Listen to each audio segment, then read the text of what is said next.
Ako po si Father Anthony Acupan, OSA. Isa po kong Agustino misyonero dito sa Baseco. Ako ngayon nakatalaga bilang parish priest ng Santo Niño de Baseco Parish.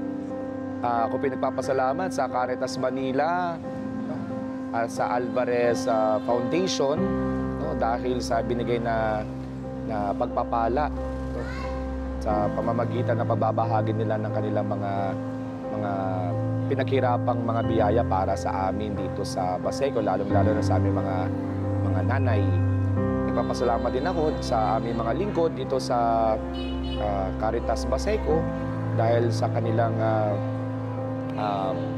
pakikipagtulungan sa Caritas Manila. Kahit wala silang bayad, kahit nga marami silang ginagawa, kahit meron silang sarili nilang pamilya, minsan di na nila naalagaan para lamang makatulong sa ibang tao. No? Kaya nagpapasalamat ako sa kanila at tagpus-puso akong nananalangin para sa kanila lahat, sa lahat, Caritas Manila, Alvarez Foundation at sa Caritas Baseco na sila ipagpalain sa kanilang mga ibinabahagi. Dalangin ko lang ay tayong lahat ay mas pagpalain pa at mas mabigyan ng pagkakataong makatulong sa ating mga kababayang nangangailangan. Salamat po sa inyo lahat at tayo pagpalain kayo ng Santo Niño de Baseco. Ako po si Reggie Manggubat. Isa po akong volunteer coordinator dito sa Santo Niño de Baseco Parish. 3 years na po akong nagbo-volunteer sa Caritas Manila. Sobrang gaan sa pakiramdam na ganun nagpapakain kami at kami yung nagluluto, kami nag-aasikaso ng aming pagkain nila at nagbibigay. Sobrang sarap po sa pakiramdam. Ito po sa environment ng Baseco, malaking tulong po yung pagbibigay ng feeding program ng Caritas Manila. Kumukuha sila lagi ng pagkain. So, malaking tulong po talaga sa kanila yun.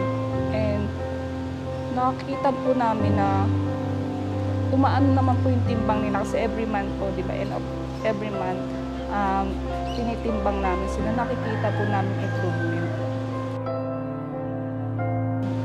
Sa Caritas Manila, nagpapasalamat po kami na nakarating sa amin yung ganitong programa na nakatulong sa maraming tao na kailangan ito, katulad ng mga pregnant and lactating mommies.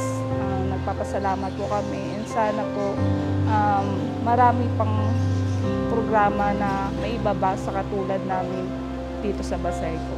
Thank you po sa Alvarez Foundation sa pagbibigay sa amin ng pagkakataon nito, lalo na po sa mga pregnant and lactating mommies. Malaking tulong po to sa kanila. Maraming salamat po. Ako pala po si Charlene Tabanas, 34 years old. Ako po ay isa sa napili na beneficiary ng unang yakap. Maraming salamat po sa Caritas Manila dahil po sa feeding ng unang yakap kami po ay nakasali. Malaking tulong po sa amin.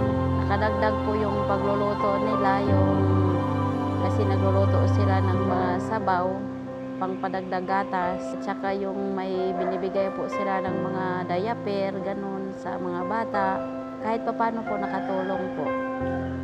Maraming salamat po, Caritas Manila at saka Alvarez Foundation.